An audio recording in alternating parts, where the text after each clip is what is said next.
தேவன் விரும்புகிறது என்னவென்றால் நம்ம வாழ்க்கையில பெறக்கூடிய அத்தனை காரியங்களும் ராஜ்யத்தின் மூலமாக பெற வேண்டும். ராஜ்யத்தின் மூலமாக ஒரு காரியத்தை நீங்க பெற்றிருக்கிறீர்கள் என்றால் அது அசையாது.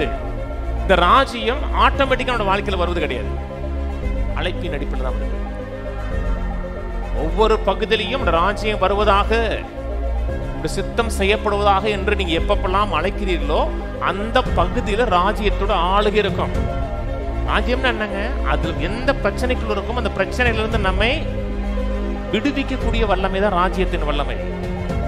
உலகத்தின் வல்லமை சிக்க வைக்கும், ராஜ்யத்தின் வல்லமை அதிலிருந்து நம்மை விடுவிக்கும்.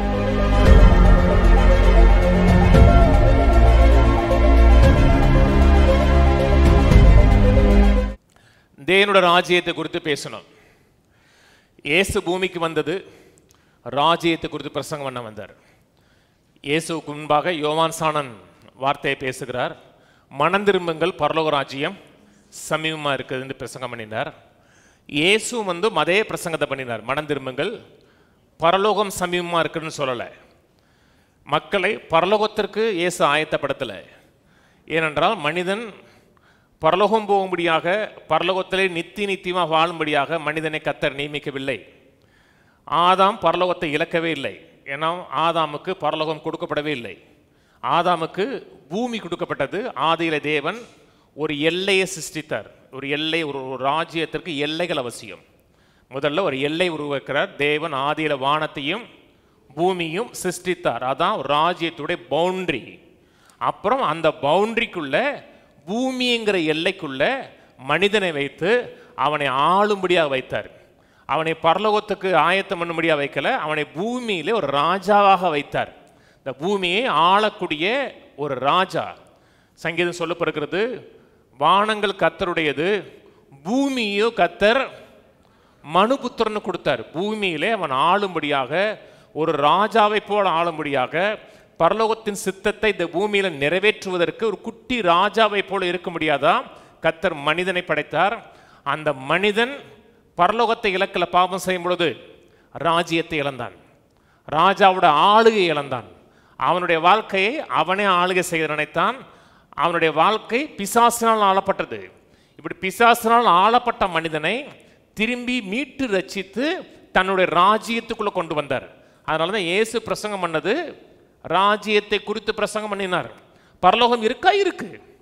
பரலோகத்தில் தான் நம்முடைய குடியுரிமைனா, பரலோகம் தான் நம்முடைய குடியுரிமை. ஏன்னா நம்முடைய எல்லைங்கிறது வானமும் பூமியும், அந்த எல்லைக்குள்ள தான் இருக்கிறோம். ஒரு காலம் நிறைவேறுகிற வரை, இந்த பூமி திரும்பி சீரமைக்கப்படுகிற வரை இந்த வாழ்க்கையை முடித்துட்டு பரலோகத்தில் இறைப்பாருவோம். திரும்பி புதிய வானம் புதிய பூமி வந்ததுக்கு அப்புறம் திரும்பி பூமிக்கு தான் இருப்போம். பரலோகத்தில் நித்தியமாக நம்ம வாழப்போவது கிடையாது. பரலோகம் ஒரு பீரியட் ஆஃப் டைம் தான். பரலோகம் யாருக்குரியது? தேவனுக்குரியது. பூமியோ மனுபுத்திரனுக்குரியது. ராஜ்யம் என்றால் ராஜாவுடைய ஆளுகையும் ராஜாவுடைய சித்தமும் நிறைவேறக்கூடிய இடம் ராஜ்யம். ராஜாவுடைய விருப்பம் மட்டும் நிறைவேறக்கூடிய ராஜ்யம். அதனால தான் இதில் நம்ம பிரசிடென்ட் சொல்வது கிடையாது, ஜனாதிபதினு சொல்வது கிடையாது, பிரதம மந்திரின்னு சொல்வது கிடையாது. இது ஒரு ராஜ்யம். இந்த ராஜ்யத்தில் இருக்கிறவர் ஜனாதிபதியோ பிரசிடென்ட்டோ கிடையாது, அல்லது பிரைம் மினிஸ்டர் கிடையாது. இதில் இருக்கிறவர் ராஜா. ராஜா என்றால் சாவரின் ரூல் உள்ளவர். அவர் யார்கிட்டையும் ஒரு தீர்மானம் எடுப்பதற்கு மேலே வெயிலையோ கீழே வெயிலையோ அவர் ஓட்டு எடுக்க வேண்டிய அவசியம் கிடையாது. அவர் தீர்மானித்து ஒரு வார்த்தையை சொன்னார் என்றால் அது சட்டம். அதை ஏன் என்று கேட்பதற்கு எவனுக்கும் அதிகாரம் கிடையாது. அந்த ராஜாவுடைய ஆளுகையும் சித்தமும் நிறைவேறக்கூடிய இடம் ராஜ்யம். வேறு விதமாக ராஜாவுடைய மீட்டு ரட்சிக்கும் வல்லமை செயல்படக்கூடிய அந்த மண்டலம் ராஜ்யம். எல்லா அழிவிலிருந்தும் குறைவிலிருந்தும் மீட்டு ரட்சிக்கக்கூடிய ராஜாவுடைய ஆதிக்கம் நிறைந்த இடம் ராஜ்யம். இந்த ராஜ்யங்கிறது வரப்போகிற ராஜ்யம் கிடையாது. அநேக மக்கள் ராஜ்யம் என்றால் வரும் நினைக்கிறாங்க. வரப்போகிற ராஜ்யத்திற்காக நாங்கள் காத்திருக்கிறோங்கிறாங்க. ஒரு காலத்தில் ராஜ்யம் பிரத்யட்சமாக வரும். இந்த கண்களில் காணக்கூடியதில், புலப்படக்கூடியதில், இயற்கை மண்டலத்தில் அந்த ராஜ்யம் இருக்கும். அது ஒரு காலம் வரும். இயேசுடைய 2வது வருகையில் ஆவி மண்டலத்தில் இருக்கிற ராஜ்யம் மாம்ச மண்டலத்தில் வரும். அதுவரை ராஜ்யம் இல்லைன்னு கிடையாது. ஒரு ராஜா இருக்கிறார். அந்த ராஜா ராஜ்யத்தை நிறுவுவதற்கு முயற்சி எடுக்கல. அந்த ராஜாவுக்கு ராஜ்யம் இருக்கிறது. அந்த ராஜ்யத்தில் நாம் எல்லாம் மெம்பர்ஸ் கிடையாது. அந்த ராஜ்யத்தில் நாம் எல்லோரும் குடிமக்கள். நான் சொன்னது புரியுதுங்களா? மதத்தில் மெம்பர்ஸ் இருப்பாங்க. உங்கள் சர்ச்சில் எத்தனை மெம்பர்மாங்க? ஒரு ஒரு எதனால ஒரு மெம்பர். இது மெம்பர் இல்லை. இங்கே இருக்கிறவர் குடிமக்கள், குடியுரிமை உடையவர்கள்.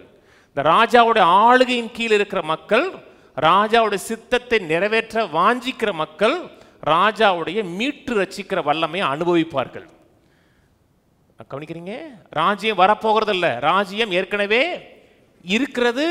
ரட்சிக்கப்பட்ட ஒவ்வொருடைய இருதயத்துக்குள்ளும் இருக்கிறது. இருதயத்துக்குள்ள இருக்கிறது மட்டுமல்ல, நம்முடைய வாழ்க்கையின் ஒவ்வொரு பகுதியிலும் ராஜ்யம் இருக்கணும்.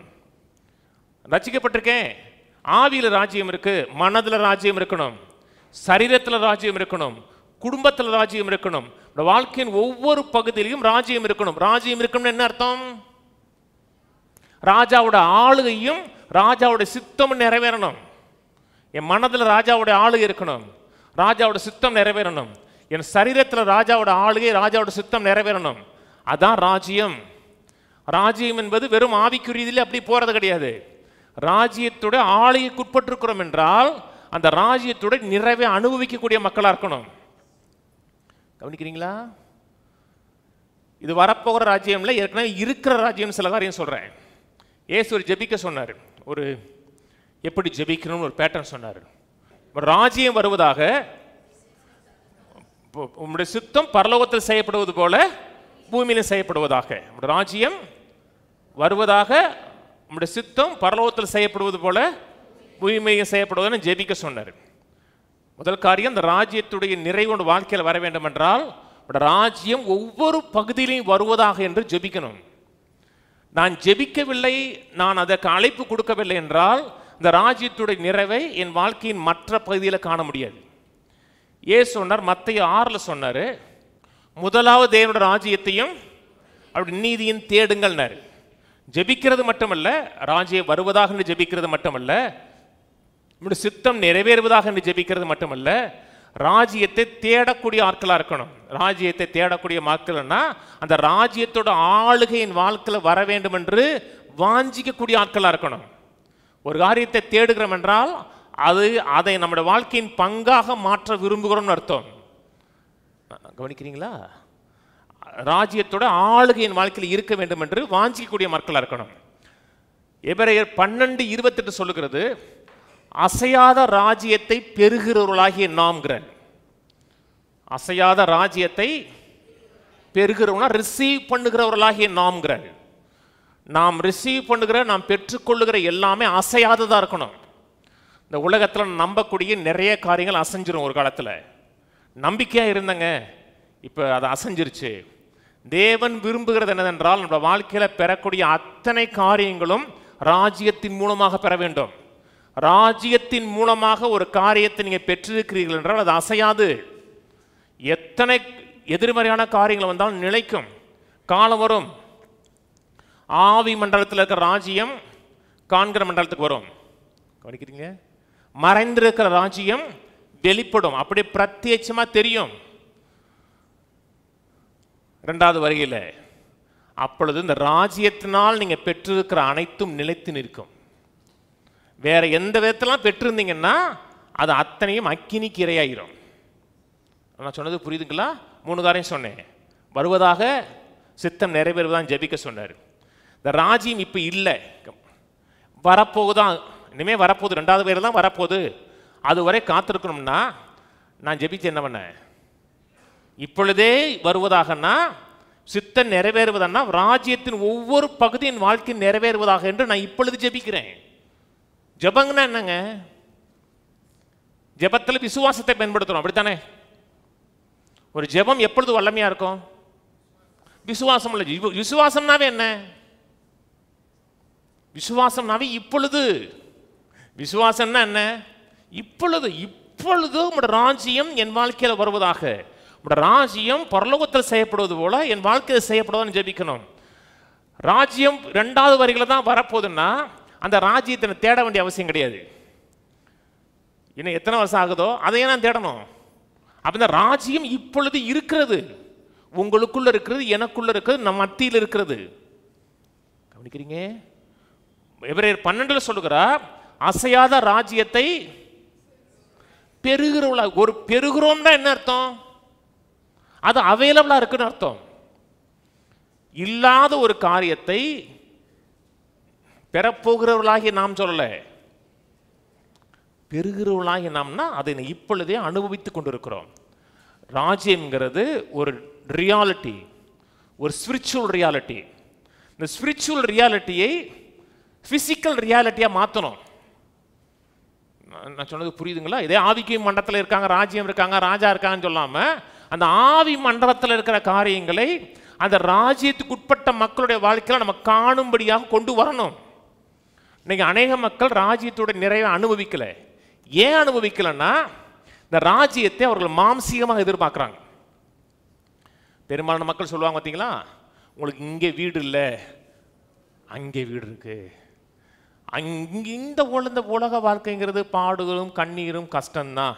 இவ்வுலக பாடு என்ன செஞ்சிடும். ராஜ்யம் வரும் பொழுது அங்கே நான் அப்படி இருப்பேன், இங்கே இப்படி இருப்பேன். ஏன்னா அதுவரை என் வாழ்க்கைங்கிறது பாடுகளும் கஷ்டங்களும் துன்பங்களும் நிறைந்த வாழ்க்கை தான்.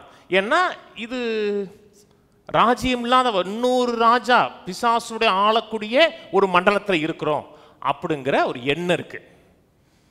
நான் சொன்னது புரியுதுங்களா? அதனால தான் போன வாரம் செவ்வாய்க்கிழமை கூட சொன்னேன். ஒரு தம்பி பிரசங்களை கேட்குறவர், அவங்க அப்பா மினிஸ்ட்ரி பண்ணுறாரு. அவர் சொல்லியிருக்கிறாரு, 10 ரூபாய்க்கு நம்ம ஏந்தி நின்னா தாண்டா ஆவிக்குரியவனாராம். 10 ரூபா கூட இல்லாமல் 10 ரூபாய்க்கே ஜெபிச்சு 10 ரூபா ஒருத்தன் கொடுத்தான்னா அதான் நம்மளோட ஆவிக்குரிய தன்மைங்கிறாரு. அவன் தரித்திரியம் ஆளுகிறது, ராஜ்யம் ஆளலை. இவங்கெல்லாம் ஏன் அந்த ரியாலிட்டியை பெற முடியலன்னா இது வந்து வரப்போகிறதுன்னு பார்க்குறாங்க, அதாவது மானசீகமாக பார்க்குறாங்க. அதெல்லாம் அது வருங்க, அது எப்போ வருமா வரும். ஆனால் இயேசு பிரசங்கம் பண்ண ராஜ்யம்ங்கிறது ஒரு ஆவிக்குரியது, அதுக்கு எல்லைகள் கிடையாது. இந்தியா ஒரு ராஜ்யமா? அதுக்கு ஒரு எல்லை இருக்கா? இதுக்கு எல்லை கிடையாது. தேவனோட ராஜ்யத்தின் எல்லைங்க அது விஸ்தாரமானது. உலக ராஜ்யத்துக்கெல்லாம் ஒரு எல்லை உண்டு, உலக ராஜ்யத்துக்கு ஒரு காலம் உண்டு. இந்த ராஜ்யத்திற்கு எல்லை கிடையாது, இந்த ராஜ்யத்திற்கு காலமும் கிடையாது. இந்த ராஜ்யம் நித்தியமானது. அது மட்டுமல்ல, இந்த ராஜ்யம் நாளுக்கு நாள் பரவக்கூடியது, புரோக்ரஸ் ஆகி போய்கிட்டே கூட இருக்கிறது. உலகத்தில் மட்டுமல்ல, நமக்குள்ளேயும் அப்படி பறந்து விரிந்து ஆளுகை செய்யக்கூடியது. கவனிக்கிறீங்க? இந்த ராஜ்யம் ஆட்டோமேட்டிக்காக நம்ம வாழ்க்கையில் வருவது கிடையாது, அழைப்பின் அடிப்பில் தான் வருகிறது.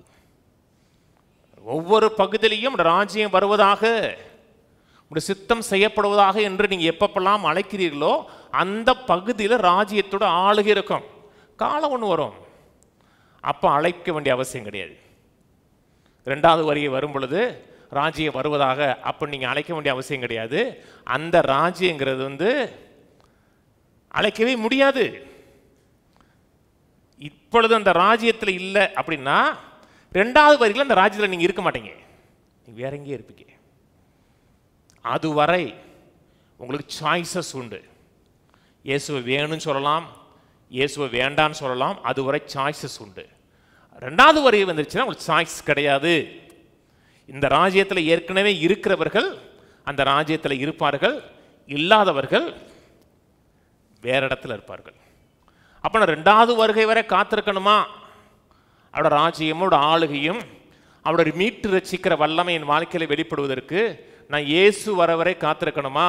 மாரநாதா, இயேசுவே வாரும், இயேசுவே வாரும் நான் ஜெபிச்சுட்டே இருக்கணுமா? அவர் வருவார். அதுவரை இந்த ராஜ்யத்தோட ரியாலிட்டியில் நான் வாழணும். இது வரப்போகிறதில்ல, ஏற்கனவே இருக்கிறது. இப்பொழுது மட்டுமல்ல, 2000 வருஷத்துக்கு முன்னாடி இல்லை, 5000 வருஷத்துக்கு முன்னாடி இந்த ராஜ்யம் இருந்துச்சு. இந்த ராஜ்யத்தை குறித்த அறிவை பெற்ற மக்கள் இந்த ராஜ்யத்தில் வாழ்ந்தார்கள். தானியேல் புத்தகத்தில் 2 ராஜாக்களுக்கு இந்த ராஜ்யத்தை குறித்த அறிவு இருந்துச்சு. 2 புரஜாதி ராஜாக்களுக்கு இருந்துச்சு. சபைக்கு போகிற ஆவிக்குரிய மக்களுக்கு இல்லாத அறிவு அந்த 2 ராஜாக்களுக்கு இருந்துச்சு. ஒன்று தானியேல் 2 திருப்புவோம். தானியேல் 2 உங்களுக்கு சம்பவம் தெரியும், நான் அதை ஃபுல்லாக விளக்க விரும்பலை. தானியேல் 2ஆம் அதிகாரத்தில் நேபுகாத்து நேச்சருக்கு ஒரு கனவு வருது. கனவு அவரை டிஸ்டர்ப் பண்ணுது. உடனே தன் ராஜ்யத்தில் இருக்கிற எல்லாம் அந்த குறி சொல்கிறவன், மந்திரவாதம் பண்ணுறவன், அவனை எல்லாரையும் கூப்பிட்டு, எனக்கு ஒரு கனவு வந்துச்சு, அந்த கனவுக்கு விளக்கம் கொடுங்க அப்படின்னு சொன்ன உடனே எல்லாரும் என்ன சொல்கிறாங்கன்னா, கனவை சொல்லுங்க, நாங்கள் விளக்கிறோம் அப்படின்னு சொன்ன உடனே அவர் என்ன சொல்கிறாரு, நீ கதை விடுவ, எனக்கு விடுறதானே, நீ கதை விட்டுருவ, அதனால் கனவையும் சொல்லு விளக்கத்தையும் சொல்லுங்கிறார். அவர் தெளிவான ஆள் இருந்தாள். நீ அந்த அளவுக்கு ஆவிக்குரிய ஆளாக இருந்தான்னா, ஸ்பிரிச்சுவல் மண்டலத்துக்கு வேலை செய்கிறவனாக இருந்தான்னா, அந்த கனவையும் சொல்லு, கனவை சொல்லிட்டு விளக்கத்தையும் சொன்னோன்னே எல்லாரும் சொல்கிறாங்க, இப்படிலாம் வாய்ப்பே கிடையாது, இப்படிலாம் முடியவே முடியாதுன்னொன்னே, அப்போல்லாம் நீங்கள்லாம் ஏன்டா இருக்கீங்கன்னு சொல்லி அவனை கொல்ல சொல்லிடுறாரு. அத்தனை பேரையும் கொல்ல சொல்கிறார். குறி சொல்கிறவன், சாஸ்திரிகள், ஞானிகள், அத்தனை பேரை கொல்ல சொல்கிறாங்க. அதில் தானியேலுடைய லிஸ்ட் பேர் இருக்குது. தானியேலுடைய பேரும் ஞானி அவன் பேர் இருக்குது. போகிற வழியில் தானியேல் மறைச்சி கேட்குறாரு, என்ன விஷயங்கிறாரு. இந்த மாதிரி சொன்னோன்னே, எனக்கு கொஞ்சம் நேரம் கொடுங்க, கொஞ்சம் அவகாசம் கொடுங்க, நான் ஜெபிக்கிறேங்கிறாரு. கர்த்தர் அவருக்கு தரிசனமாகி காரியங்களை விலைக்கு காமிக்கிறார். விலைக்கு காமிச்சு அப்படின்னா தான் ஞானின்னு அவருக்கு சொல்லலை, நான் பெரிய ஹரிபாலின்னு சொல்லலை, தேவன் இவைகளை எனக்கு வெளிப்படுத்தினாருங்கிறார். தேவனுக்கு முன்பாக ஹம்பிள் பண்ணுறார். போய் அந்த விளக்கத்தை அப்படி சொல்கிறார். அவர் கண்ட தரிசனம் என்ன, அந்த தரிசனத்தை முதல்ல பேசுகிறார், அப்படியே பேசுகிறார். அந்த தரிசனங்கிறது கதை இல்லைங்க, ஒவ்வொரு காலகட்டத்திலையும் நடந்த ராஜ்யம் அது. அந்த ராஜ்யத்தை அப்படியே சொல்கிறாரு. சொல்லிட்டு அதுக்கப்புறம் இன்னொரு ராஜ்யம் வருங்கிறார். அந்த ராஜ்யத்தை சொன்ன உடனே விளக்கமும் கொடுக்குறார். 44 போவோம். இது அந்த ராஜா சொல்றது. 44. அந்த ராஜாக்களின் நாட்களிலே பரலோகத்தின் தேவன் என்றென்றைக்கும் அழியாத ஒரு ராஜ்யத்தை எழும்ப பண்ணுவார். அந்த ராஜ்யம் வேற ஜனத்துக்கு விடப்படுவதில்லை. ஒரு கல் கையால் பெயர்க்கப்படாமல் மலையிலிருந்து பெயர்ந்து உருண்டு வந்து இரும்பையும் வெண்கலத்தையும் களிமண்ணையும் வெள்ளியும் பொன்னையும் நொறுக்கினது நீ கண்டீரே, அப்படியே அது அந்த ராஜ்யங்களெல்லாம் நிர்மூலமாக்கி தானே என்றென்றைக்கும் நிற்கும். இனிமேல் சம்பவிக்க போகிறதே மகாதேவன் ராஜாவுக்கு தெரிவிக்கிறார். சொப்பனம் நிச்சயம், அதன் அர்த்தம் சத்தியம் என்றான். அப்பொழுது ராஜாவாகிய நேபுகாத் நேச்சர் முகங்குப்புற விழுந்து தானியேலை வணங்கி அவனுக்கு காணிக்கையும் தூவங்காற்றும் கட்டளையிட்டான்.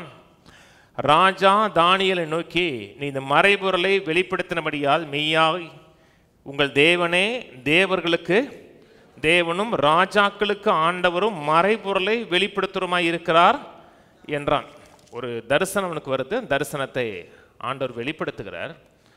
இன்னைக்கு உலகத்தில் எத்தனையோ ராஜ்யம் இருந்துச்சு. அவர் சொல்கிறான், முதல்ல சொல்கிறான், மேலே இருக்கிற ராஜ்யம் பாபிலோன் ராஜ்யம், அதுக்கு அடுத்த வந்த ராஜ்யம் மேதியா பெர்சியா ராஜ்யம், அதுக்கு அடுத்த வந்த ராஜ்யம் அலெக்சாண்டர் ராஜ்யம், மகா அலெக்சாண்டர் ராஜ்யம், கடைசியில் இருக்கிறது ரோம சாம்ராஜ்யம். ரோம சாம்ராஜ்யம் ஒரு கல் மனிதன் பெயர்க்கப்படாமல் மேலிருந்து உருண்டு வந்து இந்த கீழே இருக்கிற களிமண்ணையும் இரும்பையும் சிதைக்கும். அந்த ராஜ்யம் அழிவுள்ள ராஜ்யம் அல்ல, அந்த ராஜ்யம் நித்திய ராஜ்யங்கிறார். என்ன சொல்றாரு? 44. தேவன் என்றென்றைக்கும் அழியாத ஒரு ராஜ்யத்தை எழும்ப பண்ணுவார். இந்த ராஜ்யம் தற்காலிகமான ராஜ்யம் அல்ல, என்றென்றைக்கும் நிற்கக்கூடிய ஒரு அழியாத ராஜ்யம். இயேசுவின் காலத்தில் இருக்கும். இயேசு உயிர்த்தெழுந்ததுக்கு அப்புறம் அந்த ராஜ்யம் மறைந்து போயிருன்னு சொல்லலை. இந்த ராஜ்யம் அழியாத ராஜ்யம், என்றென்றைக்கும் நிற்கக்கூடிய ராஜ்யம். எத்தனையோ சாம்ராஜ்யங்கள் வந்தது. யூத சாம்ராஜ்யம், கிரேக்க சாம்ராஜ்யம், பாபிலோன் சாம்ராஜ்யம், மேதியா பெர்சியா சாம்ராஜ்யம். இந்த சாம்ராஜ்யத்தெல்லாம் நம்ம கேட்குறோம், புத்தகத்தில் படிக்கிறோம், அதனுடைய ட்ரேஸ் கூட இப்போ கிடையாது. சின்ன சின்ன அடையாளம் எங்கேயாச்சும் இருக்கலாம். ஆனால் ஒரு ராஜ்யம் எழும்பும், அந்த ராஜ்யம் அழியாததாக நித்திய ராஜ்யமாக இருக்கும். இது தானியேல் 2ல். தானியேல் 4க்கு வாங்க, கவனிச்சே வாங்க. இது எப்படி நம்மளோட வாழ்க்கையில் நிஜத்தை கொண்டு வரேன்னு சொல்லி கொடுப்பேன். தானியேல் 4ல் நேபுகாத்நேச்சர் ஒரு சட்டம் போடுறார். என்ன சட்டம் போடுறாரா? ஒரு ராஜாவுடைய சிலையை வச்சு இந்த சிலையை எல்லாருமே வணங்க வேண்டும் என்று ஒரு சட்டம் போடுகிறார். இதுதான் நேபுகாத்நேச்சருக்கு இந்த ராஜ்யத்தை குறித்து ஒரு வெளிச்சம் அவரே வரே பேசுகிறார். பெரிய சட்டம் போடுறாரு, எல்லாரும் வணங்கண்டு. அப்போ சாத்ராக், மேஷாக், ஆபேத்நேகோ இந்த 3 பேரும் அதை நாங்கள் வணங்க மாட்டோம்னு சொல்கிறாங்க. ஏனென்றால் நாங்கள் ஒரு ராஜ்யத்தில் இருக்கிறோம், ஒரு ஜீவனுள்ள தேவனை எங்களை ஆராதிக்கிறோம். இந்த ராஜாவை தவிர வேற எந்த ராஜாவுக்கு முன்பாக நாங்கள் பவுடவுன் பண்ண மாட்டோம், சும்மா விஷ் பண்ணுவோம். ஆனால் முழங்கால் படிக்கட்டு சாஷ்டாங்கம் விழ மாட்டோம், எங்களை அடிமைகளை போல விழ மாட்டோம். இன்னைக்கு நாமும் ஒரு ராஜ்யத்துக்குள்ள இருக்கிறோம், நமக்குள்ள ராஜா இருக்கிறார். இந்த ராஜாவுடைய ஆளுகையை தவிர வேறு எந்த ஒரு ஆளுகையோட வாழ்க்கையில் இருக்கக்கூடாது. அதாங்க தேவனுடைய நோக்கம். தேவன் எதை முக்கியப்படுத்துகிறாரோ அதை நீங்கள் முக்கியப்படுத்தினீர்கள் என்றால் புதிய அபிஷேகத்தில் வாழ முடியும், புதிய நிறைவுக்குள்ள வாழ முடியும். நான் வாழ்கிற வாழ்க்கை 120 வருஷம் 150 வருஷமாக இருந்தால் கூட அதெல்லாம் அப்படி சொடக்கு விட்டது மாதிரி. காலங்கள்லாம் பறந்துருங்க. எனக்கெல்லாம் இப்போ தான் பிறந்தது மாதிரி இருக்குது. சில நேரத்தில் அந்த பழைய காலத்து நினைவுகள்லாம் பார்த்தோம்னா இப்போ தான் பிறந்த மாதிரி இருக்குது, இப்போ தான் ஸ்கூலுக்கு போனது மாதிரி இருக்குது, அரைக்கல் டவுசரை விட்டு போட்டது மாதிரி தெரியுது. அதெல்லாம் மலரும் நினைவுகள் மாதிரி இப்படின்னு இருக்குது. 52 வயசு ஆகிப்போச்சு. சிலது 52 வயசு ஆயிடுச்சு. அப்படி அப்படி பறந்துருச்சு வயசு. நீ எவ்வளவு வருஷம் இருந்தாலும் கூட காலம் குறுகியது. இந்த குறுகின காலத்தில் நான் வாழக்கூடிய வாழ்க்கையை ராஜாவுக்கு முக்கியம் எதுவோ அதை அறிந்து உங்களுடைய நேரத்தையும் காலத்தையும் ராஜ்யத்துக்கு ஏற்ற விதத்தில் நீங்கள் செலவு பண்ணீங்கன்னா உங்களுடைய வாழ்க்கையும் உங்களுடைய நேரமும் ராஜாவுக்கு முக்கியமாக தெரியும். உங்களுடைய ஒரு நேரம் கூட அவர் வீணாக விட மாட்டாருங்க. பஸ்ஸுக்கு காத்திருக்க வேண்டிய அவசியம் கிடையாது. பஸ்ஸு காத்திருந்தேன் 1.5 மணி நேரம் பஸ் வரல, கார் கொடுத்து 1.5 மணி நேரத்தில் மதுரையை தாண்டி போக சொல்லிடுவார். உங்கள் நேரமும் உங்களுடைய காலமும் ராஜாவுக்கு முக்கியம்னா உங்களுடைய நேரத்தை காக்கக்கூடிய அத்தனை வசதிகளையும் வாய்ப்புகளையும் கர்த்தர் கொடுப்பார். இன்னைக்கு இருக்கலாம், தப்பு கிடையாது. ஆனால் ராஜாவுக்கு முக்கியம் எதுவோ, ராஜ்யத்துக்கு எது முக்கியம் எதுவோ அதை நினைச்சு பார்த்து செஞ்சீங்கன்னா எந்த நேரத்தில் எதை செய்யணும் என்ற பொருளாதார உதவிகளை ஒத்தாசையில் கொடுப்பார். வீணான அலைச்சலுக்கு உங்களை விலக்கி காப்பார். ஆனால் என் வாழ்க்கை என் நேரத்தையும் என் காலத்தையும் ஏன் இஷ்டப்படி நான் செய்வேன்னா உங்களை குறித்து ஒரு பொறுப்பெடுக்க வேண்டிய அவசியம் கிடையாது. செத்தா பரலம் போலாம். உங்கள் வாழ்க்கை ஒவ்வொரு காரியத்தையும் அவர் ரெஸ்பான்ஸ் எடுக்க வேண்டிய அவசியம் கிடையாது. ஆனால் நான் செய்கிற ஒவ்வொரு காரியத்துக்கும் ராஜாவுக்கு எது முக்கியம், ராஜ்யத்துக்கு எது முக்கியம் அப்படி நினைச்சிங்கன்னா உங்கள் வாழ்க்கையின் ஆதாரமாக அவரே இருந்து பொருளாதார உதவிகளை அவர் செய்வார்.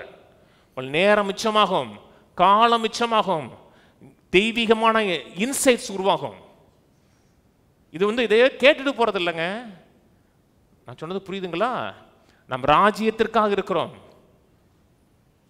ராஜ்யத்துக்குள்ள தானே இருக்கீங்க, நீங்கள் அம்பாசடராக இருக்கீங்க, அப்படித்தானே? நீங்கள் சாதாரண ஆள் இல்லைங்க, அம்பாசடருங்க. அம்பாசடர்னா அது பழைய வண்டி இல்லை, ஒரு பென்ஸுன்னு சொல்லுங்க, அது நீங்கள் வாங்கிக்கிங்க. ஆனால் நீங்கள் அம்பாசடர் தான். அம்பாசடர்னா ஸ்தானாதிபதி, பரலோக ராஜ்யத்தினுடைய ஸ்தானாதிபதி. அது ஸ்தானாதிபதினா பரலோகத்தின் ராஜ்யத்தினுடைய எண்ணமும் சிந்தையும் தான் அவனோட பிரதானமானதாக இருக்கணும். உங்களுடைய ராஜ்யத்தை எஸ்டாப்ளிஷ் பண்ணக்கூடாது. அவருடைய ராஜ்யத்தை எஸ்டாப்ளிஷ் பண்ணக்கூடிய ஆளாக இருந்தீங்கன்னா நீங்கள் பார்க்குறது செய்கிறது எல்லாமே மாறும். ஆட்டிடியூடு மாறும், செயல் மாறும். அப்போ உங்களை குறித்து அவருடைய கவனம் உங்கள் மேலே பதிய ஆரம்பிக்கும். உலகத்தில் எத்தனையோ ராஜாக்கள் இருந்தாங்க. ஏன் கர்த்தர் கோரேஸ் மேலே கவனம் செலுத்தினார்? கோரேஸ் ராஜ்யத்தின் மேலே கவனம் செலுத்தினான். நான் தெரிந்து கொண்ட தாசன்கிறாருங்க அவனை போய், ஒரு புரஜாதி ராஜாவை. ராஜ்யத்துக்கு முக்கியத்துவம் கொடுக்குறீங்க, ராஜாவுக்கு முக்கியத்துவம் கொடுங்க, நேரம் காலம் அனைத்தும் ராஜ்யத்துக்கு முக்கியம் கொடுத்து நிறைய நேரம் உங்களுக்கு மிஞ்சும். நல்ல வீடு இருக்கும், ஒரு ஆமீன் சொல்லுங்க. வீடு இருக்குன்னு சொல்லலை, வீடு வாடகை வீடு கூட இருக்கும். நீங்கள் வீடு இல்லைன்னா கவர்மெண்ட்டில் கூட கட்டி கொடுப்பாங்க. ராஜபாளையத்தில் அவுட்டரில் காத்தோட்டமாக கட்டி கொடுத்துருக்காங்க, கவர்மெண்ட்டே கொடுத்துருவான். நான் சொல்கிறது நல்ல வீடு, 2 காரு, லாங் டூருக்கு ஒரு காரு, லோக்கலில் போகிறதுக்கு ஒரு காரு. என்னங்க ஒரு ஆமேனான்னு சொல்லி வைங்கிறாங்க. ஒரு வசதியான காரு, இதெல்லாம் கர்த்தர் ராஜ்யத்துக்குள்ள இருக்குங்க. ராஜாவுக்கு முக்கியத்துவம் கொடுத்தீங்கன்னா இவைகள்லாம் உங்கள் வாழ்க்கையின் பங்காக மாறும். அந்த சாத்ராக் மேஷாக் ராஜாவுக்கு முக்கியத்துவம் கொடுக்குறாங்க, ராஜ்யத்துக்கு முக்கியத்துவம் கொடுக்குறாங்க. எங்கள் வாழ்க்கையில் ஒரு ராஜ்யம் இருக்கிறது, அந்த ராஜ்யத்தில் ஒரு ராஜா இருக்கிறார். அந்த ராஜாவை தவிர எதுவுமே கனப்படுத்த மாட்டாங்கிறான். அப்படின்னா தூக்கி தீயில போடுறாங்கிறான். தீயில போட்டோம்னா உள்ள போனோம்னா ராஜா உள்ள வந்தாருங்க. ராஜாவை முக்கியப்படுத்திங்கன்னா ராஜா சீன்ல வருவார், ராஜ்யம் வெளிப்படுதுங்க. ராஜ்யம் அப்படி ரிவீல் ஆகுதுங்க அந்த இடத்துல. தீக்குள்ள போனோம்னா செத்தான், அவ்வளவுதான். அதான் இயற்கை மண்டலத்தில் நடக்குது. ராஜ்யம் வந்த உடனே அதனுடைய ஒரு முடி கூட கருகலை. ஏன்? ராஜா ஒருத்தன் ஹானர் பண்றான், ராஜ்யத்தை மதிக்கிறான். அப்ப ராஜா சொல்றான் உள்ள இருக்கிறவர் தேவதூதனுக்கு சமமா இருக்கிறாருங்கிறது. அவங்களை வெளியே கொண்டு வந்தோன்னா உயர்த்துறாரு. அப்ப ராஜா சொல்றாரு, அந்த நேபுகாத்நேச்சர் ராஜா சொல்றாரு 4:1. ராஜ்யங்கிறது இயேசுவின் காலத்தில் மட்டும் வரலைங்க. இயேசுவின் காலத்தில் எல்லாருடைய வாழ்க்கையில் வருவதற்கு ஆவி மண்டலத்தில் வெளியே வந்துச்சு. ஒவ்வொரு காலகட்டத்திலும் ராஜ்யம் இருந்துச்சு. ராஜாவாகிய நேபுகாத்நேச்சர் பூமி எங்கும் குடியிருக்கிற சகல ஜனத்தாருக்கும் ஜாதியாருக்கும் பாசைக்காரருக்கும் எழுதுகிறது என்னவென்றால், உங்களுக்கு சமாதானம் பெருக கடவுது. உன்னதமான தேவன் என்னிடத்தில் செய்த அடையாளங்களையும் அற்புதங்களையும் பிரசித்தப்படுத்துவது எனக்கு நன்மையாக கண்டது. அவருடைய அடையாளங்கள் எவ்வளவு மகத்துவமும் அவருடைய அற்புதங்கள் எவ்வளவு வல்லமையாக இருக்கிறது. அவருடைய ராஜ்யம் நித்திய ராஜ்யம், அவருடைய ஆளுகை தலைமுறை தலைமுறையாக நிற்கும். ஒரு சபைக்கு பேர பெந்தகோஸ்தே சபைக்கு போகிற ஆளுக்கு இல்லாத அறிவு உனக்கு இருக்குங்க. அவருடைய ராஜ்யம் நித்திய ராஜ்யம்ங்கிறாரு. அந்த ராஜ்யம் அவருடைய ஆளுகை. ராஜ்யம்னா என்ன? ராஜாவோட ஆளுகை. ஒரு ராஜ்யம் நித்திய ராஜ்யமா இருக்கும், அவருடைய ஆளுகை தலைமுறை தலைமுறையாக நித்தியமா இருக்குங்கிறார். இதே ஒரு காலத்தில் இருக்கும், அப்படி மறைஞ்சு போகும் சொல்லல, நித்தியமாக காலகாலமா இருக்குங்கிறார். இது தானியேல் 4. தானியேல் 6 இன்னொரு ராஜா வர்றார், தரிய ராஜான்னு ஒரு ராஜா வர்றார். அது மேதியா பெர்சியா சாம்ராஜ்யம். படிக்கிறீங்க? பாபிலோன் சாம்ராஜ்யத்துக்கு அப்புறம் அந்த ராஜ்யம் மேதியா பெர்சியா சாம்ராஜ்யம். தரிய ராஜாவுடைய காலம் வருது. தரிய ராஜாவத்திலையும் தானியேல் நல்ல ஹையர் போஸ்ட்ல இருக்கிறாரு. ஏன்னா ராஜாவை கனப்படுத்துகிறவர், ராஜ்யத்தினுடைய நன்மையை அனுபவித்து வாழக்கூடிய மனுஷன். இருக்கிறது அடிமைகளாக கொண்டு போகப்பட்டார்கள். ராஜாவை ஒவ்வொரு காலகட்டத்திலும் தேடின மக்கள் அவர்கள்.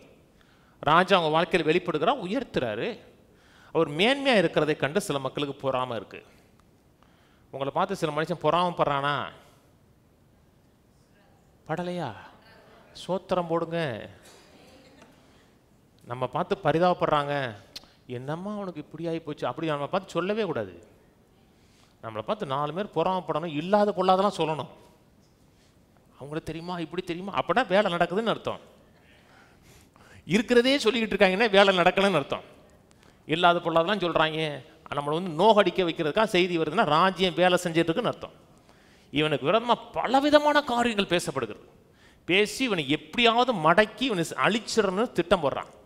இதுதான் தேவனை அறியாத மனிதனுடைய குணம். இந்த குணம் சபை மக்களுடைய வாழ்க்கையிலும் சிலர்கிட்ட இருக்கும். அப்படி பண்ணிட்டாராக்கும், இப்படி பண்ணிட்டாராக்கும், அது செஞ்சுட்டாராக்கும், இது செஞ்சுட்டாராக்கும், அப்படி வரும். வந்துச்சுன்னா இந்த உலக ராஜ்யத்துடைய எண்ணம் உள்ள வருதுன்னு அர்த்தம். ஒரு பிளான் கொடுக்குறான் தரிய ராஜாட்ட, உம்மை தவிர வேறு யாருமே எந்த தெய்வத்தையும் கும்பிடக்கூடாதுன்னு ஒரு சட்டத்தை போடுங்கிறான். இந்த மேதியா பெர்சியா சாம்ராஜ்யோடைய சட்டம் என்னென்னா, சட்டம் போட்டால் சட்டம் போட்டது தான். அதை ராஜா நினச்ச கூட மாற்ற முடியாது. அதான் அந்த ராஜ்யத்துடைய சட்டம். ஒரே ஒருத்தர் காலத்தில் தான் மாற்றப்படுச்சு. யார் காலத்தில் மாற்றப்படுச்சு? மாற்ற முடியாத ஒரு தேசத்துடைய சட்டம் ஒரு காலத்தில் மாட்டப்பட்டுச்சு. எஸ்தர் காலத்தில் மாட்டப்பட்டுச்சு.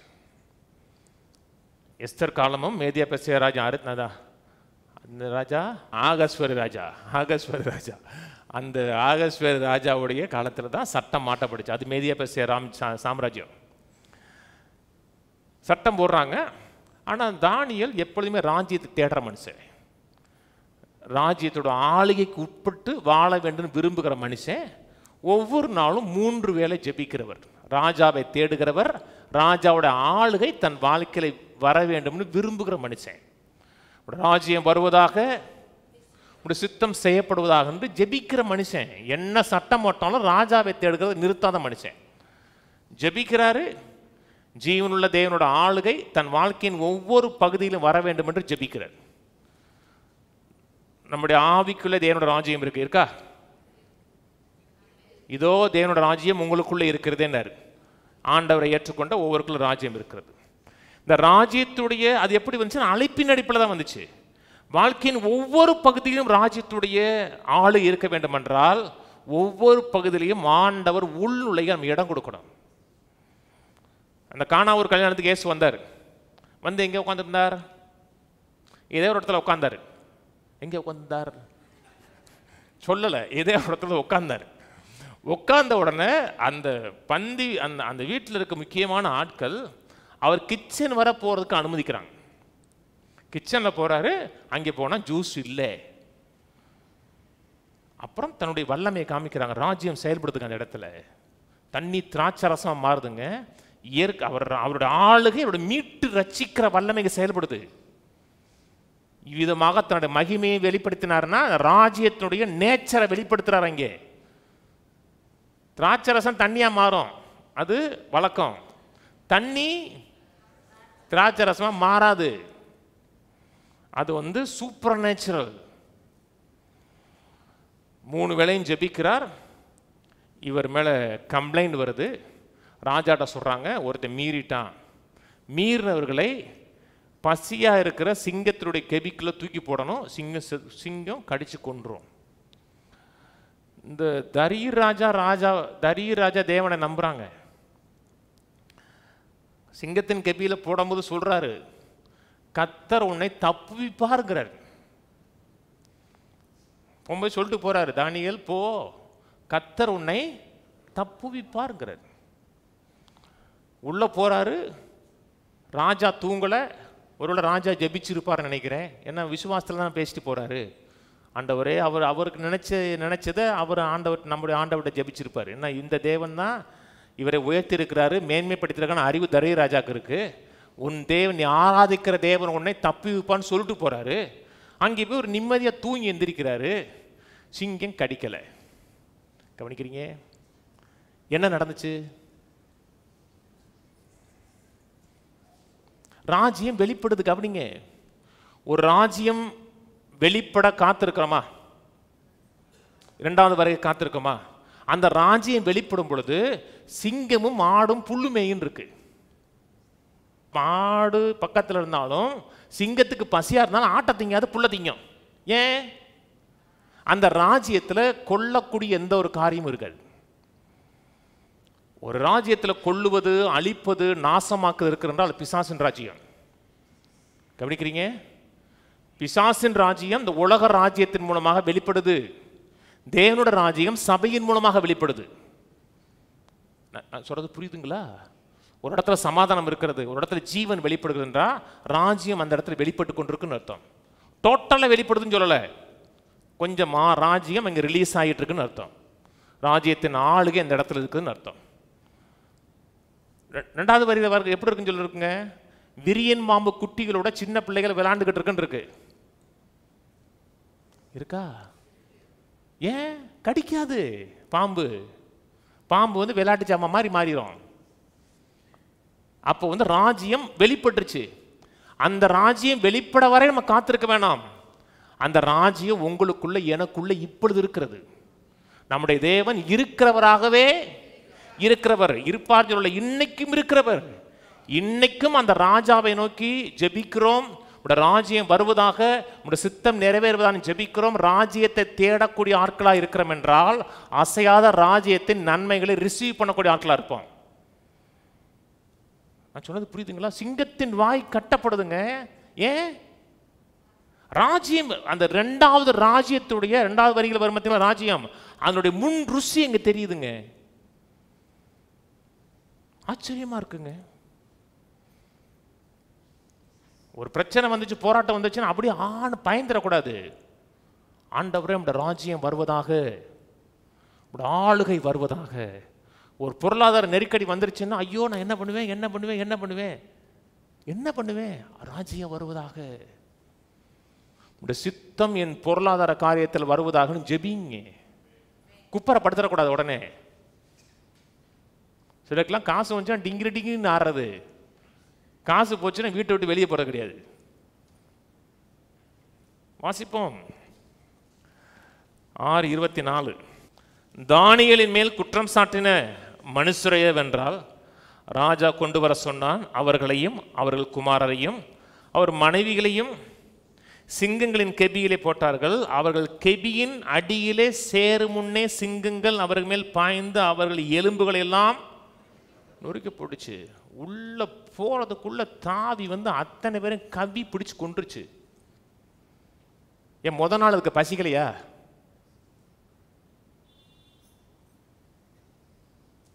ராஜா சிங்கத்தை கண்காணிக்கிறவன் கிடையாதுங்க, கீழே பிரதானிகள் தான் கண்காணிப்பான். தானியலை போட்ட உடனே கொல்ற அளவுக்கு பசியா வச்சிருப்பான். ஏன்னா பிளான் பண்ணியிருக்கான். இவங்களை கொல்லுது, தானியலை கொல்லலை. ஏன் கொல்லலை? ராஜ்யம் வருவதாகனு ஜெபித்தார். ராஜாவோட ஆளுகைக்கு தன்னை உட்படுத்தினார். ராஜ்யத்தினுடைய மீட்டு ரட்சிக்கிற வல்லமை ரிலீஸ் ஆச்சு. ராஜ்யம்னா என்னங்க? அதுல எந்த பிரச்சனைக்குள்ள இருக்கும் அந்த பிரச்சனையிலிருந்து நம்மை விடுவிக்கக்கூடிய வல்லமை தான் ராஜ்யத்தின் வல்லமை. உலகத்தின் வல்லமை சிக்க வைக்கும், ராஜ்யத்தின் வல்லமை அதிலிருந்து நம்மை விடுவிக்கும். கீழே வாசிப்போம் 25. பின்பு ராஜாவாகிய தரியு தேசமெங்கும் குடியிருக்க எல்லா ஜனங்களுக்கும் ஜாதியாருக்கும் பாசைக்காரருக்கும் எழுதினது என்னவென்றால், உங்களுக்கு சமாதானம் பெருக கடவுது. என் ராஜ்யத்தின் ஆளுகைக்குள் எங்கும் உள்ளவர்கள் யாவரும் தானியேலின் தேவனுக்குன்பாக நடுங்கி பயப்பட வேண்டும் என்று என்னாலே தீர்மானம் பண்ணப்படுகிறது. அவர் ஜீவனுள்ள தேவன், அவர் என்றென்றைக்கும் நிலைத்திருக்கிறவர், அவருடைய ராஜ்யம் அழியாதது, அவருடைய கர்த்தத்துவம். என்ன ரெவலேஷனுங்க அவனுக்கு! ஒரு தரியிற கடவுளை அறியாத ரட்சிக்கப்படாத ஒரு மனிதனுக்கு ஒரு அறிவு இருக்குங்க. இந்த தேவன் ஜீவனுள்ள தேவன், அவர் என்றென்றைக்கும் நிலைத்திருக்கிறவர், அவருடைய ராஜ்யம் அழியாதது, அவருடைய கர்த்தத்துவம் முடிவு பரியந்தும் நிற்குங்கிறான். கொஞ்ச நாள் இருக்குன்னு சொல்லல, முடிவு பரியந்தும். இயேசு வரும்போது ராஜ்யம் வரும், உயிர்த்தெழுந்ததுக்கு அப்புறம் ராஜ்யம் இருக்காது. அதுக்கப்புறம் ரெண்டாவது வருகை வர ராஜ்யம் வர காத்திருக்கணும். அதுவரை நம்ம கஷ்டத்தையும் துன்பத்தையும் அனுபவித்து அந்த கஷ்டமும் துன்பமும் நம்மளை பக்குவப்படுத்தி பரலோகம் போவதற்கு நம்ம தகுதிப்படுத்திடும். அப்படி சொல்லலவன்.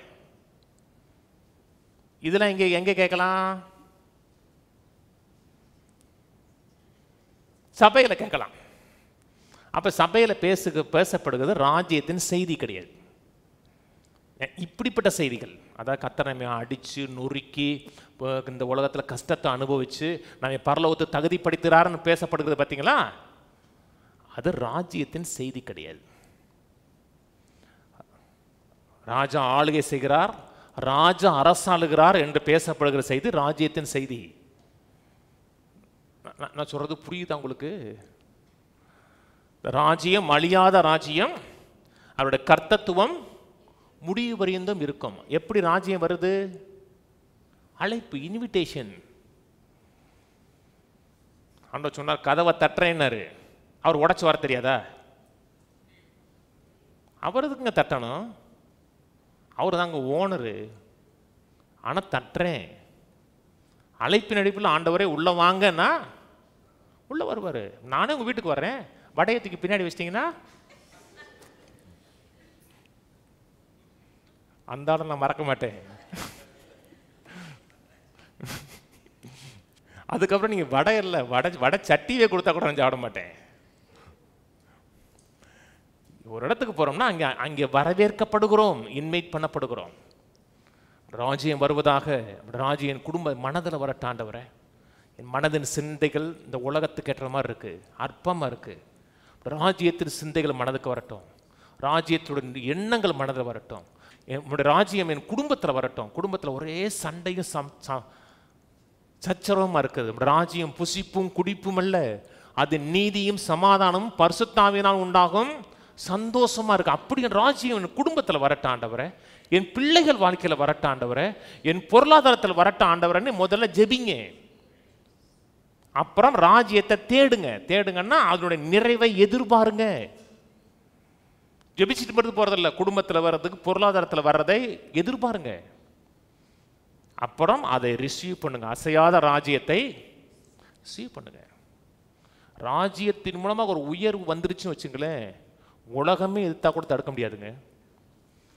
ஏன்னா ராஜ்யத்தினால வந்துச்சு. உங்களுடைய கடின முயற்சியில் வர்ற ராஜாவினால் வந்துச்சு. ராஜாவினால் வந்ததை ராஜாவே காப்பாற்றுவார். நான் சொல்றது விளங்குதா உங்களுக்கு? எப்படி ரசிக்கப்பட்டோம்? ஆட்டோமேட்டிக்காக ரசிக்கப்பட்டோமா? ஒரு நாள் ராஜா, ஆண்டவரே நீர் ஆண்டவர் சொன்னீங்க, கர்த்தருடைய நாமத்தை தொழுது கொள்கிற யாவரும் ரட்சிக்கப்படுவார்கள். ஒரு நாள் ஆண்டவர், நீர் ஆண்டவர், என்னை நீர் ராஜா, என்னை ஆண்டு கொள்ளும் சொன்னீங்க. சொன்னவொன்னே உங்கள் வாழ்க்கையில் இருக்க பிசாசுடைய பிடி, பிசாசுடைய ஆளுகை, பிசாசுடைய ஆதிக்கம் உடைக்கப்பட்டு ராஜ்யத்துக்குள்ள வந்தோம். எப்படி வந்தீங்க? ராஜாவை அழைச்சிங்க. அதே போல எப்படி ஆவிக்குள்ள அழைச்சிங்களோ சரீரத்துக்கு அலைங்க, கையின் காரியத்தில் அலைங்க, பொருளாதாரத்தில் அலைங்க, பிள்ளைகளோட வாழ்க்கையில் அதை இன்வைட் பண்ணுங்க. 27 தானியேல் 6:27. தானியேலை சிங்கங்களின் கைக்கு தப்புவித்த அவரே தப்புவிக்கிறவரும் ரட்சிக்கிறவரும் வானத்திலும் பூமியிலும் அடையாளங்களையும் அற்புதங்களையும் செய்கிறவராய் இருக்கிறார் என்று எழுதினான். கடவுளை அறியாத மனுஷன் எழுதுறாங்க, வானத்திலையும் பூமியில், வானத்திலன்னா பரலோகத்திலையும் பூமியிலையும் அடையாளங்களையும் அற்புதங்களையும் செய்கிறவர். நம்ம மக்கள்கிட்ட கேட்டோம்னா, கர்த்தர் எப்போ அற்புதம் செய்வார்? பரலோகத்தில் செய்வார். எப்போ கண்ணீர் துடைக்கப்படும்? பரலோகத்தில். எப்போ வீடு கிடைக்கப்படும்? பரலோகத்தில். எனக்கு தெரிஞ்ச ஒரு ஊழியக்காரர் சொன்னார், அப்போ தான் ரட்சிக்கப்பட்ட சமயம். ஒரு வீட்டு ஹவுஸ் வார்மிங், அது ஒரு ஹவுஸ் வார்மிங்னா என்னது, வீடை பிரதிஷ்டை பண்ணுறது. ஒரு ஃபேமஸான பிரசங்கியார். அவர் சொன்னார், உங்களுக்கு வீடு இருக்குது, எனக்கு வீடு இல்லை. என்ன ஆண்டவர் சொன்னார், இங்கே வீடு இருந்தா அங்கே வீடு இல்லைன்னா. ஆனால் அவர் 7 வீடு வாடகை வச்சுருந்தார். அவர் எவ்வளோ பணக்காரர் எனக்கு தெரியும். இதெல்லாம் மக்களை ஏமாத்துறது. அப்புறம் வீட்டெலாம் வாங்கிட்டார், பின்னாடி வாங்கிட்டார். உங்களுக்கு இங்கேயும் வீடு கொடுக்குறார், அங்கேயும் வீடு கொடுக்குறார். வானத்திலையும் அற்புதங்களையும் அடையாளங்களும் செய்கிறார், பூமியிலும் அற்புதங்களையும் அடையாளம் செய்கிறார். இன்னொன்று சொல்கிறான், சிங்கத்தின் வாய்க்கு தப்பு விற்கிற அவரேன்னா அப்போ சிங்கம் மெய்யாவே பசியாக இருந்திருக்கு. நான் சொன்னது புரியுதுங்களா? சில மக்கள் சொல்லுவாங்கல்ல, அந்த சிங்கம் அது பசி இல்லாமல் இருந்திருக்கும். அது ஒத்த சிங்கம் இல்லைங்க. அன்றைக்கி இதே ஒரு நம்ம இந்தியாவில் தான் ஒரு போதை ஆசாமி ஒரு சிங்கத்தினுடைய கூட்டுக்குள்ளே குளிஞ்சிட்டான். பார்த்துருப்பீங்கன்னு நினைக்கிறேன். சிங்க கூட்டுக்குள்ளே குளிஞ்சிட்டா. சிங்கம் வரும்போதெல்லாம் அதை அப்படி இப்படிங்கிறான், சிங்கம் கடிக்கலை. அவன் ஓடி இருந்தானா முடிஞ்சிருச்சு. அது ஒரு சிங்கம் தான் இப்படி சின்ன கடைசியில் அவன் தூக்கிட்டாங்க. அவனை மிருகத்தை நேராக ஃபேஸ் பண்ணுறான். என்ன பயம் இல்லை, ஏன்? மேட்ரு உள்ளே இருக்கு, அதனால உள்ள பயம் இல்லாமல் சிங்கத்தையே சந்திச்சார் அவர். நீங்கள் ரிஸ்க் எடுத்துறாங்க. அதனால சிங்கம் பசியா இல்லை, இந்த சிங்கம் லிட்டரலாகவே பசியா இருந்த சிங்கம். பசியார்ந்த சிங்கத்துக்குள்ள இருந்து எப்படி தப்பிக்க முடிஞ்சு? ஒரு சிங்கம் இல்லை, பல சிங்கங்கள். மக்கள் சொல்றாங்களே, சில காரியத்தை சொன்னோம்னா நீங்க ரியாலிட்டியா பேசுங்கிறாங்க. நீங்க பேசுறது வாழ்க்கைக்கு ஒத்து போக மாட்டேங்க, ரியாலிட்டி இல்லையே.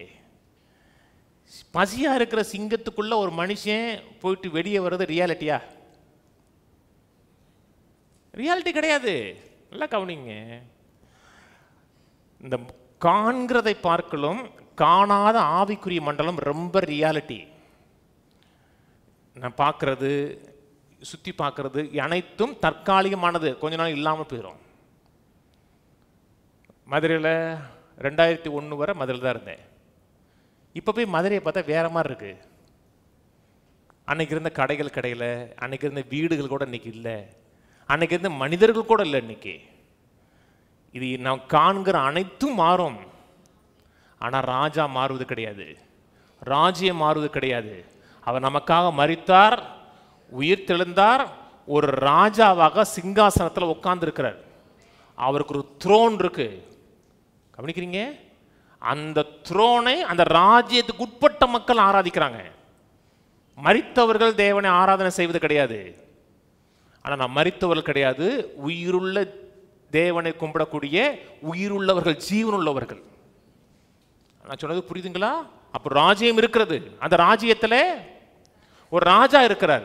அந்த ராஜா ஆளுகை செய்ய விரும்புகிறார். எதன் அடிப்படையில் ஆளுகை செய்கிறார்? அழைப்பின் அடிப்படையில். ஜெபங்கிறது கர்த்தர் நம்முடைய வாழ்க்கையில் ஆளுகை செய்வதற்கு, உள் நுழைவதற்கு ராஜாவுக்கு கொடுக்கிற ஒரு அழைப்பு. சங்கீதம் முழுவதும் பாருங்க, சில சங்கீதம் வசனம் மட்டும் சொல்றேன். சங்கீதம் 93, 96, 99, 146 இதெல்லாம் கர்த்தர் ராஜரியம் செய்கிறார் இருக்கா? அப்படி ஒரு வார்த்தை கேட்டிருக்கீங்களாங்க? கர்த்தர் ராஜரியம் செய்கிறார்னா கர்த்தர் ஆளுகை செய்கிறார்னு அர்த்தம். கர்த்தர் தம்முடைய வல்லமையை கொண்டு அரசாண்டு ஆளுகை செய்கிறார்னு அர்த்தம். கர்த்தர் நம்முடைய ஆவி மட்டும் ஆளக்கூடாதுங்க, மனதை ஆளணும், சரீரத்தை ஆளணும், குடும்பத்தை ஆளணும், பிள்ளைகள் ஆளணும், அத்தனை பகுதி ஆளணும். கர்த்தர் ஆளுகை செய்யும்போது எதிர்ப்பு வராதா? வரும். அடுத்த வாரம் பேசுவேன். எதிர்ப்பு வரும்னா எதிர்ப்பு வரும். சொன்னார், யோவான் ஸ்நானம் காலம் கொண்டு பரலோக ராஜ்யம் பலவந்தம் பண்ணப்படுகிறது, பலவந்தம் பண்ணுகிறவர்கள் அதிலே பிரவேசிக்கிறார்கள்.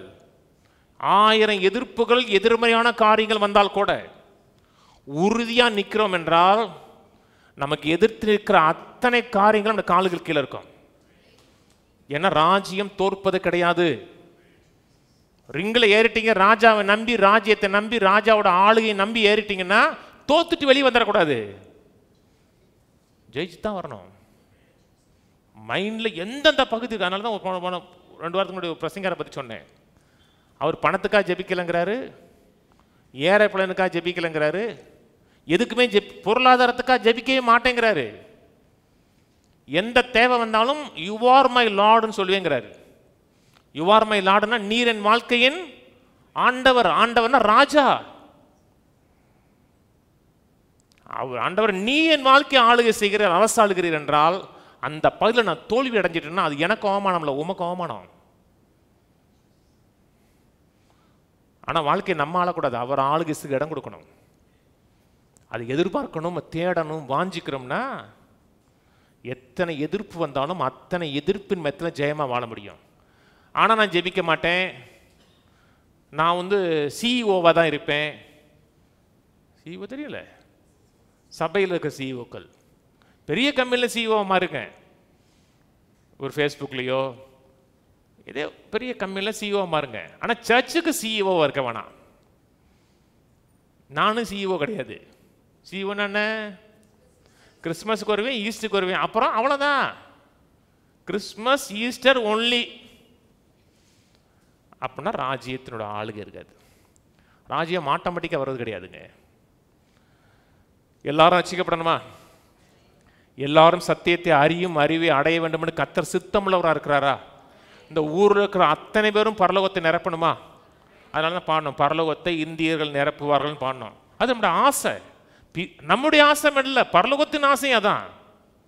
ஒருத்தோட நரகம் போகக்கூடாதுங்க. ஆனால் மக்கள் நரகம் போகிறார்களா? போறாங்க. ஏன்? ராஜாவை தங்கள் வாழ்க்கையில் அழைக்கலை. ரட்சிப்பு அவைலபிள், அவருடைய ஆளுகை தன்மை அவைலபிள். யார் அழைக்கிறார்களோ அவர் ரட்சிக்கப்படுகிறார்கள். எல்லாரும் சுகமாவது கர்த்தருடைய சித்தமா? கர்த்தர் தானாவே சுகமாக்கிடுவாரா? இல்லை. எல்லாரும் பரிசுத்தாவில் நிரப்பப்படுவது கர்த்தருடைய சித்தமா? ஆமா. ஆனால் எல்லாரும் நிரப்பப்படுகிறார்களா? இல்லை. ஏன்? அது விரும்புவது கிடையாது. அன்றைக்கி கூட ஒரு பொண்ணு, நல்ல பொண்ணு தான், அரபு எமிரேட்டில் இருக்குது. உங்களோட பிரசங்கம்லாம் எனக்கு ரொம்ப பிடிக்கும், என் வாழ்க்கைக்கு ஏற்ற விதத்தில் பேசுகிறீங்க, ஆனால் பரிசுத்தாவியின் அபிஷேகத்தை குறித்த காரியத்தில் மட்டும் எனக்கு உடன்பாடு இல்லை. உடன்பாடு தான் இல்லை, ஆனால் அதை நான் நிராகரிக்கலைன்னுச்சு. நான் ஒரு சீரியஸை கேட்க சொன்னேன், இதை கேளுங்க, கேட்டிங்கன்னா உங்களுக்கு அது குறித்து வெளிச்சம் வரும். ஒரு காரியத்தை வெளிச்சம் வந்து இது ராஜ்யத்தில் இருக்கிறதா, ராஜ்யத்தின் சட்டத்துக்குள்ளே இருக்கிறதா அப்படின்னா அதை நான் எதிர்பார்க்கணும். போன வாரம் கூட பாஸ்டர் ரமேஷ் ஒரு பிரசங்கம் பண்ணார் பார்த்தீங்களா, முந்தின சீரை பார்க்கலாம் நற்சீர் உண்டாக்க பண்ணுங்கிற சொன்னார் பார்த்தீங்களா. அது என்று கர்த்தர் சொல்லுகிறாருன்னு இருக்கு. கர்த்தர் சொல்றான்னு யார் சொல்றா? ராஜா சொல்றாருங்க. ராஜா சொன்ன என்னது? சட்டம். அதை எதிர்பார்க்கணும். ஆண்டவரை என் கடந்த காலத்தை பார்க்கலாம், வருங்காலம் சிறப்பாக இருக்குமா, அதை நான் எதிர்பார்க்கிறேன், நான் வாஞ்சிக்கிறேன், அதை ஜெபிக்கணும். அவர் சொன்னார்ல, பிரசங்கம் பண்ணார், நான் தான் கேட்டேன்ல, எனக்கு வந்து ஒன்றுமே ஆகலை. ஆகாது. வாஞ்சிக்கணும், விரும்புங்க. இதெல்லாம் தேவனோட ராஜ்யத்தில் இருக்கா? விரும்புங்க. எல்லாருடைய பணத்தையும் அவர் கையாள விரும்புகிறாரா?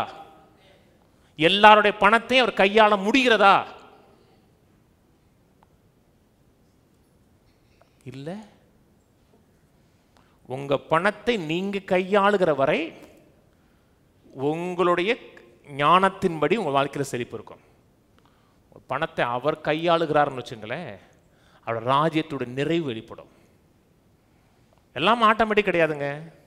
ஆட்டோமேட்டிக்காக கர்த்தரால் பயன்படுத்தப்படுவோம், ஆட்டோமேட்டிக்காக ஆசீர்வாதமாயிருவோம், ஆட்டோமேட்டிக்காக அப்படியே உயர்த்திடுவோம், ஆட்டோமேட்டிக்காக பாட்டு பாடுற அறிவு வந்துடும், ஆட்டோமேட்டிக்காக அப்படியே கீபோர்டு வந்துடும். அப்படிலாம் கிடையாது. எல்லா பகுதியிலையும் கர்த்தரோட ஆளுகை வரணும். பாட தெரியலையா? ஆண்டவரே அந்த ராஜ்யம் த்ரோட்ல வரட்ட ஆண்டவரேன்னு ஜெபிங்க.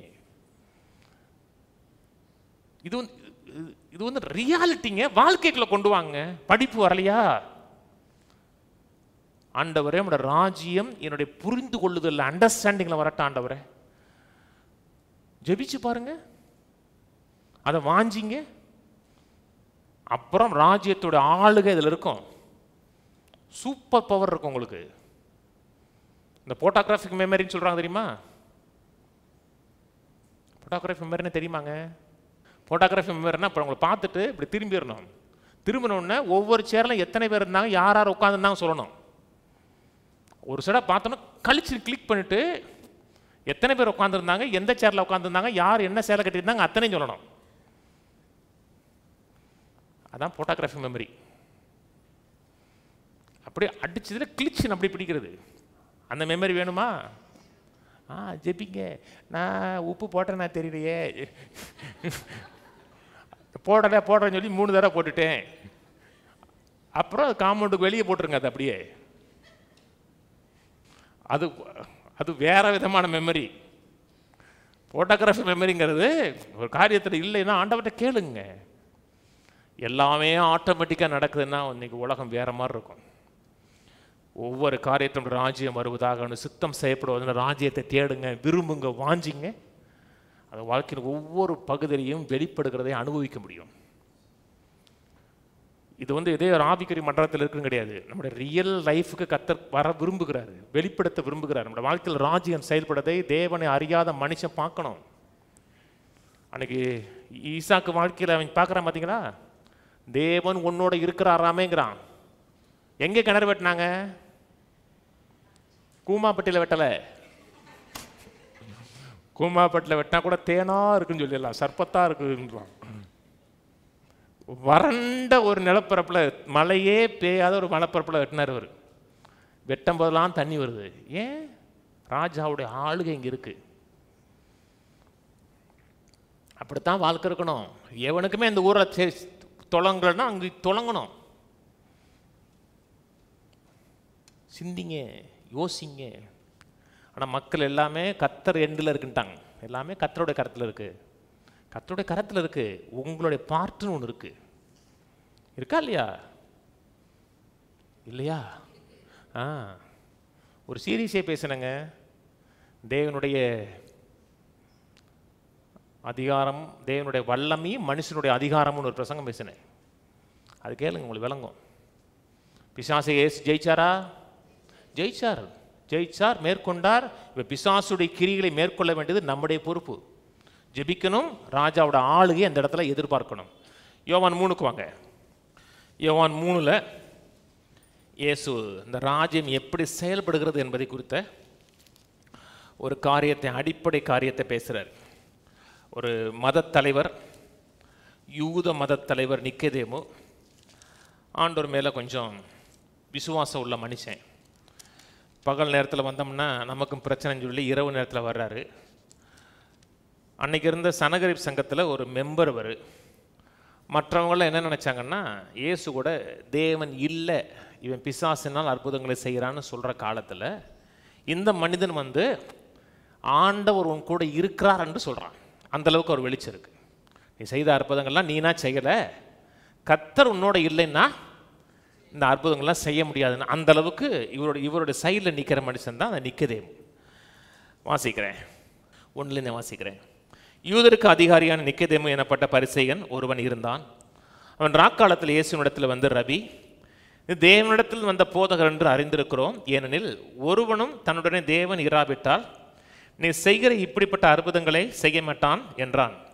இயேசு அவனுக்கு பிரதியுத்தரமாக, ஒருவன் மறுபடியும் பிறவாவிட்டால் தேவனுடைய ராஜ்யத்தை காண மாட்டான் என்று மெய்யாகவே மெய்யாகவே உனக்கு சொல்லுகிறேன். மறுபடியும் பிறவாவிட்டால் தேவனுடைய ராஜ்யத்தை காண மாட்டான். காண மாட்டான்னா தேவனுடைய ராஜ்யத்தை புரிந்து கொள்ள மாட்டான், தேவனுடைய ராஜ்யத்தை அண்டர்ஸ்டாண்ட் பண்ணிக்கொள்ள மாட்டான். இப்போ நான் சர்ச் பெர்மிஷனுக்காக இந்த அப்ரூவலுக்காக ஒரு இன்ஜினியர்ட்டு கொடுத்து பார்க்க சொல்லியிருக்கேன். அது டிலே ஆகிட்டே இருக்குது. அவர் இன்னொரு இன்ஜினியர்ட்டை கொண்டு போனார். அப்போ பேசும்போது நீங்கள் என்ன ஏது, நீங்கள் பெந்தகோஸ்தா அப்படின்னு கேட்டார். அவர் பெந்தகோஸ்தனா, அவருடைய மனதில் பெந்தகோஸ்னா நல்லா கவனிக்கிறேன், பெந்தகோஸ்தக்காரன் தான். அந்நிய பேசுகிறவங்களாம் பெந்தகோஸ்தை அனுபவத்தை உடையவர்கள் பெந்தகோஸ்தக்காரர்கள். நான் சொன்னது புரியுங்களா? வெள்ளைக்காரனை மாறிட்டீங்கன்னா பெந்தகோஸ்தக்காரன் கிடையாது. வெள்ளை சட்டை வெள்ளை பேண்ட்டு அது மட்டும் இல்லை, பரிசுத்தாவியினுடைய அபிஷேகத்தை அனுபவிக்கிறவர்கள் பெந்தகோஸ்தக்காரர்கள் இல்லையா? அவர் சொன்னால் பெந்தகோஸ்தனா வேற மாதிரி நினச்சிருப்பார். இல்லைங்க நாங்கள் வசனம் பேஸ் பண்ணுறோம் அப்படி சொன்ன பேசினேன். மனுஷன் ஆவியாக இருக்கிறான், ஆவி இன்னொரு ஆவி மண்டலத்தோட ஆளுகை இந்த மண்டலத்துக்கு வரணும்னா மனுஷனுடைய ஒத்துழைப்பு வேணும்னு சொன்னோடனே கூட அந்த இன்ஜினியர் சொன்னார், நீங்கள் பேசுகிறது உண்மையே விளங்கலைன்னார். அவர் நான் 10 நிமிஷம் பேசி முடிஞ்சோடனே, சார் நீங்கள் பேசுகிறது ஒன்று விளங்கலைன்னார். நீங்கள் மறுபடியும் பிறக்காவிட்டால் தேவனுடைய ராஜ்யத்தின் காரியங்களை உங்களால் புரிந்து கொள்ள முடியாது. எதே பேசுகிறாங்கன்னு இருக்குமே தவிர அதனால் உங்களால் அறிந்து கொள்ள முடியாது, புரிந்து கொள்ள முடியாது. கீழே வாசிப்போம். 4. அதற்கு நிக்கதேமு, ஒரு மனுஷன் முதிர்வதாயிருக்கல் எப்படி பிறப்பான்? அவன் தன் தாயின் கற்பத்தில் 2ஆம் தரம் பிரவேசித்து பிறக்கக்கூடுமோ என்றான். இவர் ராஜ்யத்தை இயற்கையாக பார்க்குறார். இப்போ நம்மளாம் இந்தியர்கள். எதன் அடிப்படையில் இந்தியர்கள்? இந்தியாவில் பிறந்ததுனால இந்தியர்கள். ஒரு ராஜ்யத்துக்குள்ளே நுழைய வேண்டுமென்றால் பிறந்தாத்தான் ராஜ்யத்துக்குள்ளே போக முடியும். நான் சொன்னது புரியுதுங்களா? இப்போ நீங்களே இப்போ இந்த சட்டத்தை ட்ரம்ப் மாற்றிட்டார். ட்ரம்ப் வர்றதுக்கு முன்னாடி நீங்கள் வந்து இந்தியன்ஸாக இருந்தால் கூட உங்களுக்கு பிள்ளை அங்கே பிறந்துச்சுன்னா அந்த பிள்ளை வந்து அமெரிக்கன் சிட்டிசன்ஷிப்பாக மாறிடும். இப்போ அப்படி கிடையாது, அந்த சட்டத்தை மாற்றிட்டார். ஒரு தேசத்தில் ஒரு பிள்ளை பிறந்துருச்சுன்னா அந்த தேசத்தோடைய குடியுரிமை உள்ள பிள்ளை. நம்ம இந்தியாவில் பிறந்ததுனால இந்தியர்கள்.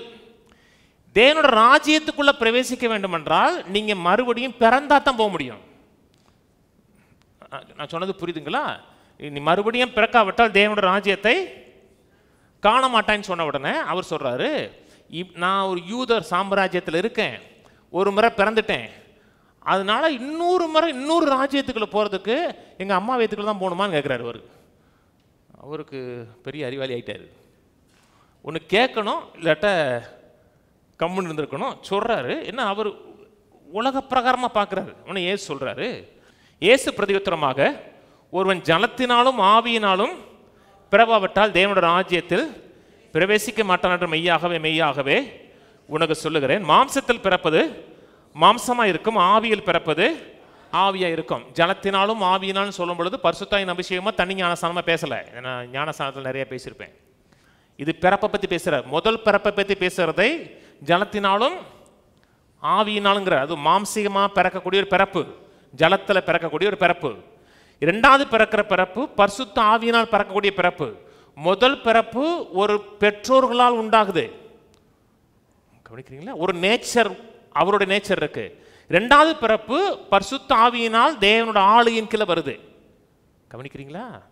அப்புறம் சொல்லிட்டு சொல்றாரு, 5 திரும்பி வாசிக்கிறேன். இயேசு பிரதியுத்தரமாக, ஒரு ஜனத்தினாலும் ஆவியினால் பிரபாவப்பட்டால் தேவனுடைய ராஜ்யத்தில் பிரவேசிக்க மாட்டான். முதல்ல சொன்னார் தேவனுடைய ராஜ்யத்தை 3ஆம் வசனத்தில் காண மாட்டான்னாரு. ரெண்டாவது காரியம் பிரவேசிக்க மாட்டான். முதல்ல ரட்சிக்கப்படாத வரை, இயேசுவின் வாழ்க்கையின் ஆண்டவர் என்று நீ அறிக்கை பண்ணாத வரை, ராஜ்யம் உள்ளே வராத வரை நீங்கள் ராஜ்யத்தின் காரியங்களை விளங்கி கொள்ள முடியாது.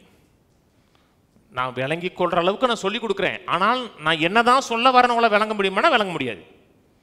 இயேசுவை ஆண்டவரை ஏற்றுக்கொள்ளணும். ஏற்றுக்கொள்கிறது மட்டுமல்ல, புரிகிறது மட்டுமல்ல, ராஜ்யத்தின் ஒவ்வொரு பகுதியிலையும் பிரவேசிக்கணும்.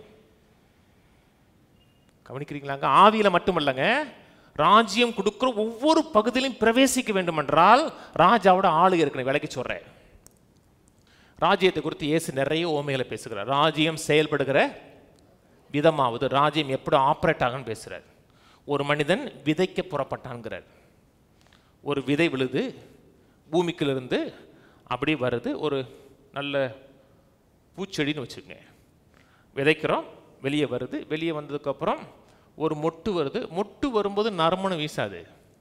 அந்த மொட்டு மலரும் பொழுது நறுமணம் வீசும். அப்படித்தான் தேவனுடைய ராஜ்யம் உள்ளே இருக்கு.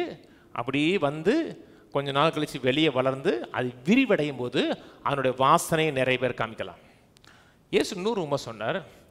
தேவனுடைய ராஜ்யத்துக்கு எதுக்கு ஒப்பிடலாம் என்றால் புளித்த மாவுக்கு ஒப்பிடலான்னு சொன்னார். சொன்னாரா? மாவாட்டி வைக்கிறோம், மாவாட்டிக்கு வச்சோன்னா இப்படி இருக்குது. இல்லாட்ட இந்த பேக்கரியில் பண்ணுறாங்க இல்லையா, அப்போ வந்து அவங்க அதில் ஈஸ்ட் கொடுக்குறாங்க. ஈஸ்ட்டு வந்து அதை நொதிக்க வைக்குது, பெருக வைக்குது. ஒரு மாவு கொஞ்சமாக இருக்கும் பொழுது அது ஈஸ்ட் ஃபார்ம் ஆனதுக்கப்புறம் அந்த மாவு, புளிப்பில்லாத மாவு புளித்த மாவாக வரும்போது அப்படி பெருகுது. தேவனோட ராஜ்யம் எங்கே இருக்கு? ரட்சிக்கப்பட்டவன எங்கே இருக்கு? ஆவியில் இருக்கு. இந்த ஆவியில் இருக்கிற புளித்த மனசுக்கு வரணும். அப்படியே பொங்கி மனசுக்கு வந்துச்சுன்னா உங்கள் எண்ணங்கள், சிந்தைகள் மாறுபடும் பொழுது ஆசீர்வாதத்தின் சிந்தை உண்டாக ஆரம்பிக்கும். உள்ள இருக்கிற புளித்தமா சரீரத்துக்கு வந்துச்சுன்னா நடக்க முடியாத கால்கள் நடக்க ஆரம்பிப்பீங்க. நான்லாம் நடக்கவே முடியாதுன்னு நினைச்சேன், நானுமே ஸ்ட்ரென்த்தாக வாழ முடியாதுன்னு நினைச்சேன். நான் வாழ்றதை குறித்து எனக்கே ஆச்சரியமா இருக்குன்னா ராஜ்யம் சரீரத்தில் வந்திருக்குன்னு அர்த்தம். உங்க உள்ள இருக்கிற புளிச்ச மா அப்படியே பொங்கி பொங்கி பொங்கி பொங்கி மனதுக்கு வந்திருக்கு, சரீரத்துக்கு வந்திருக்கு, பொருளாதாரத்துக்கு வந்திருக்குன்னு அர்த்தம். சில சபை ஏன் வந்து மதவாத சபையா இருக்கு தெரியுமா? அங்கே ராஜா ஆள மாட்டார், கமிட்டி ஆளும். அங்கே ராஜாவுடைய ஆளுகெல்லாம் கிடையாது, கமிட்டி ஆளுறோம். அதனால அங்கே ராஜ்யத்தோட நிறைவை நீங்க பார்க்க முடியாது. கவனிக்கிறீங்க? ராஜ்யம் செயல்பட வேண்டும் என்றால், ஒவ்வொரு பகுதியிலும் செயல்பட வேண்டும் என்றால் ராஜாவை அழைங்க, ஒவ்வொரு பகுதியிலும் அழைங்க. அப்படி அழைச்சி பாருங்க, குடும்பத்தில் தெரியும், சரீரத்தில் தெரியும், பொருளாதாரத்தின் ஒவ்வொரு பகுதியிலும் தெரியும். அப்படி தெரிந்து வாழ்கிற வாழ்க்கை தான் நிறைவான வாழ்க்கை. எல்லா இதுலையும் வெளியே கொண்டு வருவாருங்க. கொலோசியர் சொல்றாரு, வாசிங்க, கொலோசியர் 1:13 போயிடுவோம். இருளின் அதிகாரத்தினின்று நம்மை விடுதலையாக்கி அன்பின் குமாரோட ராஜ்யத்துக்கு உட்படுத்தினவருமாய் இருக்கிற பிதாவை சோத்தரிக்கிறோம். குமாரனாகி அவருக்குள் அவருடைய ரத்தத்தினாலே பாவ மன்னிப்பாகி மீட்பு நமக்கு உண்டா இருக்கிறது. இருளின் அதிகாரத்தினின்று நம்மை விடுதலையாக்கினார். ஒரு நாள் பிசாசின் பிள்ளைகளாக இருந்தோம், அடிமைத்தனத்துக்குள்ள இருந்தோம். அந்த அடிமைத்தனத்தை கர்த்தர் உடைச்சு ஒரு ராஜ்யத்துக்குள்ள கொண்டு வந்திருக்கிறார். இந்த ராஜ்யம் ஏற்கனவே நமக்குள்ள இருக்கிறது. ஆவியில் இருக்கிறது மட்டுமல்ல, சரீரத்தில் இருக்கணும், குடும்பத்தில் இருக்கணும், பொருளாதாரத்தில் இருக்கணும், பிள்ளைகளோட வாழ்க்கையில் இருக்கணும். அதுக்கு நம்ம ஜெபிக்கிறோம். ராஜ்யம் வரப்போதுன்னு நினைச்சீங்கன்னா இந்த உலகத்தில் சக்சஸாக வாழ முடியாது. அது வரும், பிரத்யட்சமே ஒரு நாளைக்கு தெரியும். நான் சொன்னது புரியுதுங்களா? ஏன் சொன்னார் இதோ ராஜ்யம் இங்கே இருக்கிறது அங்கே இருக்கிறதுன்னு சொல்ற மாதிரி இல்லை. இதோ தேவனோட ராஜ்யம் உங்களுக்குள்ளே இருக்குதுன்னாரு. 96 எனக்குள்ள வந்துச்சு. உங்களுக்குள்ள எப்போ வந்துச்சுன்னு தெரியும். நான் 96 தான் ரசிக்கப்பட்டேன். எனக்குள்ளே வந்துச்சு. அந்த ராஜ்யம் எனக்குள்ளே இருக்கிறது, அந்த ராஜ்யம் எனக்குள்ளே செயல்படுது, நான் அனுபவிக்கிறேன். விலைக்கு என்னால் சொல்ல முடியாது, ஆனால் அனுபவிக்கிறேன். உங்கள் வாழ்க்கையில் ராஜ்யத்தோட ஆளுகை இல்லையா? கர்த்தரை நோக்கி, ஆண்டவரே எனக்குள்ளே வாங்க, நீர் என் ஆண்டவர் சொல்லுங்க. பிசாசின் அடிமைத்தனம் போயிடும். கல்லான இருதயத்துக்கு பதிலாக சதையான இருதயம் கிடைக்கும். இந்தியர்கள் தான் அதே நேரத்தில் மறுபடியும் பிறந்தனா பரலோக ராஜ்யத்துடைய குடியுரிமை மக்களாக மாறிடுவோம். சிட்டிசனாக மாறிட்டோம். சிட்டிசனாக மாறிட்டீங்கன்னா அந்த ராஜ்யத்தில் இருக்க அத்தனை சட்ட திட்டங்களும் உங்களுக்கு உரியது. கவனிக்கிறீங்க? இப்போது திடீர்னு சொல்கிறாங்க, நல்ல ஒரு ராஜா, மெய்யான ராஜா, நல்ல ராஜா, எல்லாருக்கும் 15 லட்சம் கொடுக்குறேன்னா என்ன அர்த்தம்? எல்லாருக்குன்னு என்ன அர்த்தம்? எல்லாருக்கும் சட்டம் போட்டு டிகிரி வந்துருச்சு, போட்டார், அறிவிப்பு சொல்லலை, சட்டமே போட்டார்னா நீங்கள் என்ன செய்யலாம்? நாளைக்கு 11 மணிக்குள்ளே உங்கள் பேங்க் அக்கௌண்ட்டில் 15 லட்சம் வந்துடும் அப்படின்னு என்ன செய்யலாம்? எதிர்பார்க்கலாம். ஐயோ எஸ்எம்எஸ் வரலையே அப்படின்னா டக்குன்னு நினச்சிங்கன்னா அந்த பேங்க் ஆப்பை ஓப்பன் பண்ணி பார்க்கணும். அதான் தேடுவது, அப்புறம் எதிர்பார்ப்பது. இந்த ராஜா சொல்லி செய்யாமல் இருக்கலாம், ஆனால் நான் சொல்கிற ராஜா எவ்வளவு வேணும் பொய் சொல்ல முடியாத ராஜா. சொல்லியும் செய்யாதிருப்பாரா, வசனித்தும் நிறைவேற்றாமல் இருப்பாரான்னா அந்த ராஜா ராஜ்யத்தில் சொன்ன அத்தனை சட்டங்களும் ராஜ்யத்தின் மக்களுக்குரியது. ரட்சிக்கப்படலை, என் நாமத்தில் எதை கட்டாலும் தருவேன் இருக்காரு, உங்களுக்கு கிடையாது. அது நீங்கள் வந்து பங்களாதேஷ்காரங்க, உங்களுக்கு கிடையாது. நீங்கள் என்ன, இந்த நாட்டின் குடியுரிமை கிடையாது.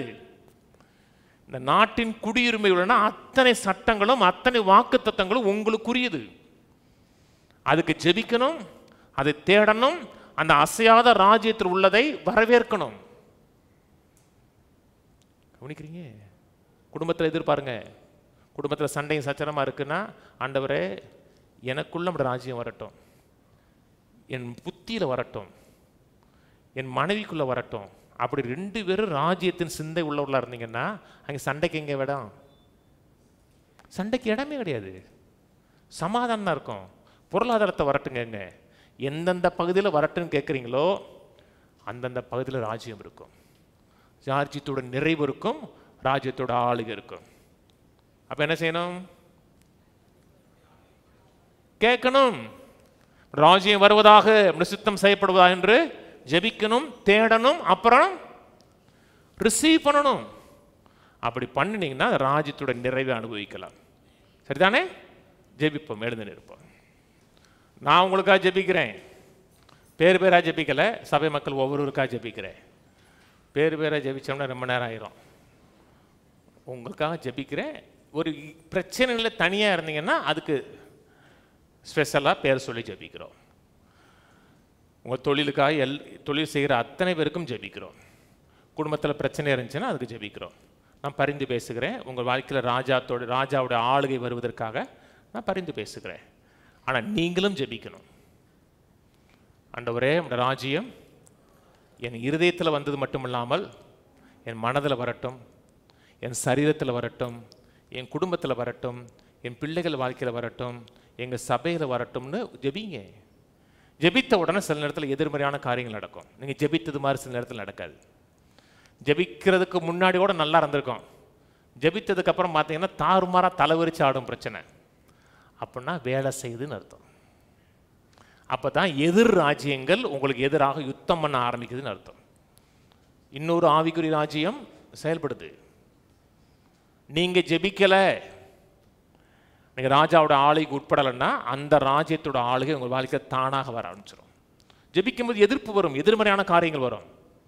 அதனால தான் ராஜ்யத்தை தேடணும், வாஞ்சிக்கணும். அப்புறம் ராஜ்யத்தோட நிறைவை எதிர்பார்த்தீங்கன்னா ராஜ்யத்தினுடைய ஒவ்வொரு நிறைவையும் ஒவ்வொரு பகுதியிலையும் எதிர்பார்க்கலாம். இது தற்காலிக ராஜ்யம் இல்லை, நித்திய ராஜ்யம். ராஜ்யம் தலைமுறை தலைமுறை இருக்கும். தீக்குள்ள போயிட்டு ஒருத்தன் உயிரோட வந்துட்டாங்க, அது என்னது? ராஜ்யம். சிங்கத்துக்குள்ள போயிட்டு வந்துட்டான், அது என்னது? ராஜ்யம். அதை பார்த்துட்டு தான் சொல்றான் ராஜ்யங்கிற அந்த வார்த்தை யூஸ் பண்றாவே. சொன்னானா? அதை பார்த்துட்டு சொல்கிறான், கடவுளை அறியாத மனுஷன் சொல்கிறான் அவரோட ராஜ்யம் நித்திய ராஜ்யம் சதா காலம் உள்ளதுங்கிறான். நம்ம மக்கள் சொல்லுவாங்க லக்கில் வந்துட்டான் மாமா. ரக்கில் ராஜ்யம், ராஜ்யத்தோட செயல்பாடு. ஜெபிப்போம். பிதாவே உம்மை துதிக்கிறோம், உம்மை சோதரிக்கிறோம்.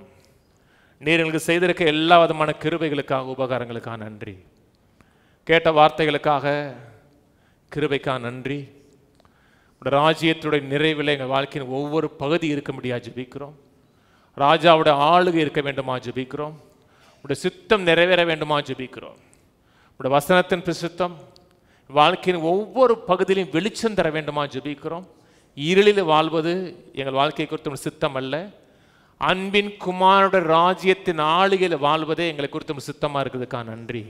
உடைய சித்தம் நிறைவேறட்டும், எங்கள் குடும்பத்தில் நிறைவேறட்டும், தொழிலில் நிறைவேறட்டும், தொழில் பெருகட்டும், விருத்தி அடையட்டும், நாளுக்கு நாள் பெருகட்டும். கர்த்தாவே, புளித்த மாவை போல எங்கள் தொழில் இருக்கட்டும். அது விருத்தி அடைந்து பெருகி அதனுடைய எல்லைகள் விரிவடையட்டும்.